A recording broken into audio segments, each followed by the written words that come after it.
So that this Aina can heal and return to care, return to purity. For what that purity is the pure waters. Again, the most common tradition of our people is that we did not come up here. Only very, very, very, very, very scarcely, rarely, and for very high reasons. In this time, we do, because our high reason is to call the waters, to call the life back here, take us into action. We are documenting this heavily to show that it is absolutely impossible for the human to restore these places back to their natural state. Therefore, no further permits of any such building should be granted into a place that you cannot.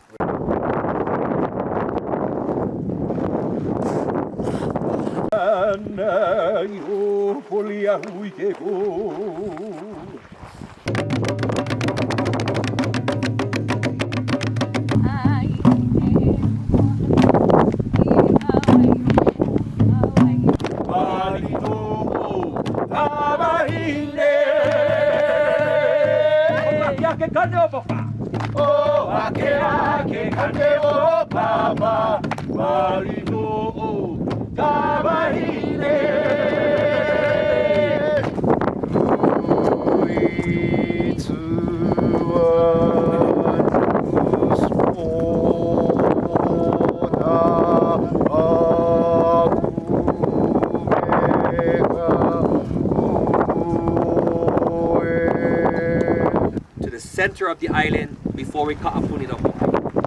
For the waters from this basin puka out across this whole island. There has never been a comprehensive hydrological study of where the water moves from here. So if anyone tells you, oh no, it has no effect, they're talking out the ass. It's never done the study. We know, our kupuna know, because there are also the ana all throughout this basin.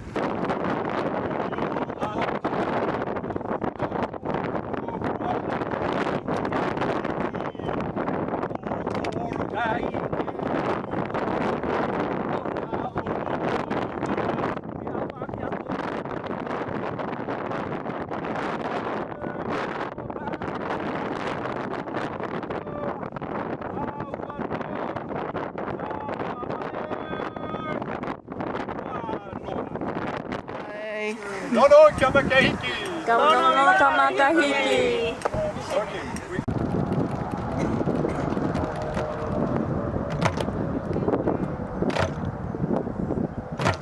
Iala e na piko.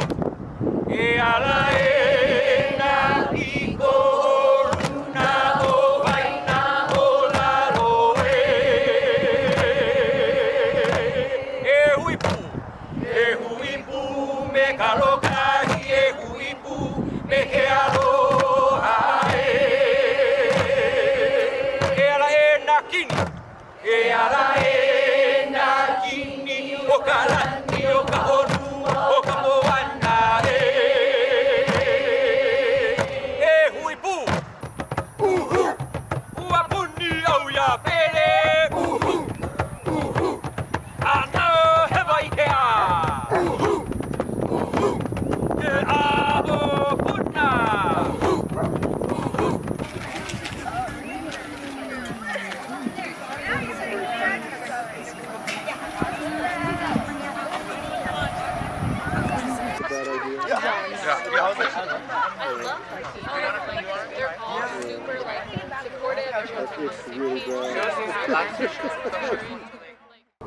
Aloha kamakuku kapahinde Eva hinde no hiauna nai kamahani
Really, what started the bridge was reconnecting to knowing that as living humans and as people of our places, native peoples, we are absolutely capable, and it is necessary that we are able to create even new ceremonies to help us here and now.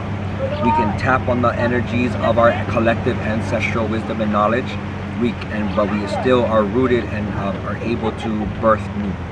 And so when I was able to hear the origin of the birth of the ancestral run created by the people to help bring a prayer for the health of their community and their Aina, that inspired me to come and tap into that, and through guidance by my elders and Kumo guided me in a process of making sure that it works within the context of us as a Kanaka Maoli Hawaii, and of being blessed to be able to elevate you guys to connect and build that relationship with the Pit River Ohana as well, and other peoples, and to build the ceremony at Tusky, in Japan, Tusky.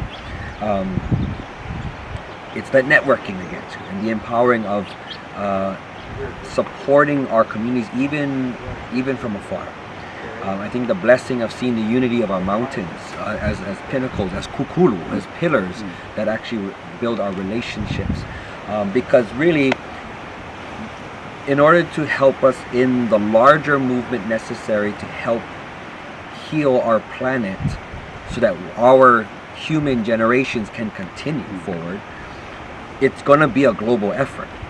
We can do what we can, we have to do what we can in our own individual communities, but I mean, some of our communities are pretty small. So if we can do all we want to completely restore Hawaii back to a healthy ecosystem, but we're only this much out of the whole planet. If a lot of other places are not going to do that, we're never going to be able to actually be healthy. So we have to build the relationships and see, because we know in the networking, sometimes when we're doing the work on our own areas, it can feel daunting and overwhelming because it feels like we're all alone in this work. So when we're able to connect with other people, it just feeds us to know, I'm not doing this alone. Yeah, we were able to plant a 50-acre forest, but that's nothing compared. Oh, but they did 50, and they did 50, and they. Oh, so if we put it all together, that's like 1,000,000 acres before us. Okay, now I feel movement, but it's only through that networking. And of course, combined prayer is something that is recognized amongst people all around the world. Individual prayer is always powerful, but it's just something else when we bring us all together. And now if we can even bring that together through multiple languages, multiple cultures, multiple different landscapes, multiple spiritualities or religions, that we can all come together on the focus and bring, in that I see the gathering of our gods. Our gods assembled together, our ancestors, as we are coming from all different backgrounds here. Imagine if we were to see the ancestors behind every single one of us. So we always, wherever we walk, we know that we get 40,000 ancestors behind us. So if all of them were visible right now, wow, we're all here. And then all of us with our spiritual backgrounds and our different gods or stuff, if we could see them with our eyes all together, wow. You know, I mean, how many different gods of water do we know or recognize it? How many different gods of the winds, of the oceans? How many different relationships of our do we see that relationship with the animals and all these things? When we bring them all together, it's powerful. And that we know, now that we have to bring this one over here and this one over here, but we know you're anchored there, we know we're anchored there, and we're all doing our part. It's a big planet. We can't do everybody's part. But we support each other where we are. Just so like we say, Hawaii, we're like a microcosm. So on our one island, we run through so many different climate zones, and sometimes all us little Aina orgs doing our work in our little communities, it can feel that daunting. And then we learn about each other. Oh wow, they're planting ulu. It's like, I got my little acreage of ulu, but what? Or my little native forest planted. Well, how's that going to help? Well, mine plus yours plus yours plus yours plus yours plus yours. Wow, now we get plenty. So now to take that and see that on a larger scope, we've created that bridge, that rainbow bridge from Mount Shasta, Pa'a in Mauna Kea, all the way to Fujisan. We've spanned the Pacific. That's a big feat. So now is how do we ho'ola'a? How do we continue to build this sacredness and ho'omana? Continue to build this, and I think that's going to be the next step, is each of us coming and honoring what each one of our communities has contributed to each other. Because sometimes, again, our communities, our own individual communities, even with our ceremonies, it's like, well, you know, it's just us. But we come and we hear the story from somebody else of how this little thing, our little what seems like a little ceremony to us, actually impacted a huge thing for other people. Well, that's uplifting.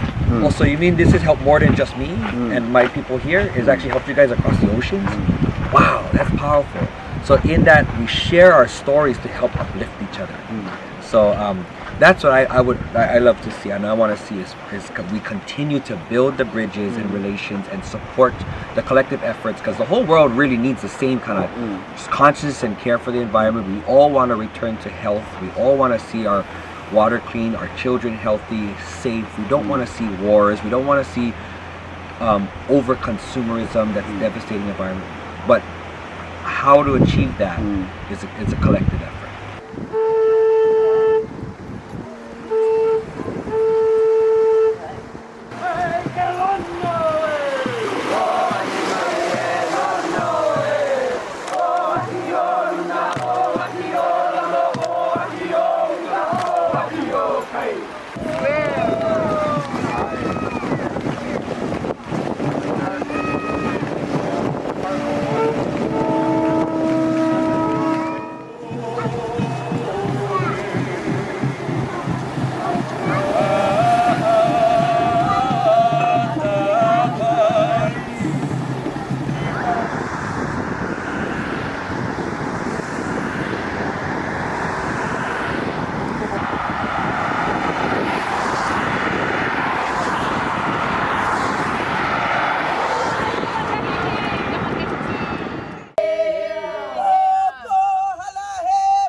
But on Friday afternoon, when I knew you folks were on the road and coming into Volcano, my heart and my na'au said, you have to go. So I took a shower, I got ready, I took one pair of clothes, and I came to Volcano. Wow. And I didn't really know why I was there, Kay. But I came because I felt the calling to come. And when I arrived, I understood immediately why I was there. And it was to be a part of the journey, the transition, to be a learner and observe what you folks are doing to intentfully engage in a transition, right? I myself I'm in a protest for my country, my individual sovereignty, and I have been going through a transition for the last maybe 2 years now. So to be present with all of these individuals whose lives are changing at this point, turning over, transitioning, I understood that I was to be present, to be supportive, to be of service, to learn, and to build relationships. It's the connections in the spirituality that keeps us together. And you folks were some of the first that I met on Friday. I met First Nations. And throughout this journey, I've learned so much. How to be humble, how to follow, how to listen to the elements, how to connect with other people and our spirits, and how to connect with the spirits, with the Aina, with the owl, the clouds and the skies. Just to be in the presence and to take in what we take for granted. Sometimes we look too far. We need to see the things in front of us, and that's each other's spirit. And mahalo. My name is Tony Yemkes, Wilson Yemkes. I'm Pit River Nation, Northern California. Many years ago, Sedlana Kila visited our ancestral run. He invited us to come and join support his run when he. So this is my second time, and I'm happy to support any other indigenous. Native peoples who are who want their Aina, their land returned back to them, because that's what we do in our tribal area. We feel like that all the land is on a lease or loan to the U.S. government, and it's about time for it to be returned to us. So do you feel any change after you participated this run? Oh yeah, well, I mean, it feels good to me that to be with other nations, other indigenous peoples. That it just raises my spirit to keep, fighting resistance, to keep going and pass on the knowledge to the youth, so we can. So do you want to come to Japan to participate the Tusky Run? Yeah, I've been thinking now. This is, the first 6 years ago I was thinking of the Tusky Run, and now I'm really going to start thinking. I feel like there's more, I have more motivation to go and support what you have going with the Tusky Run.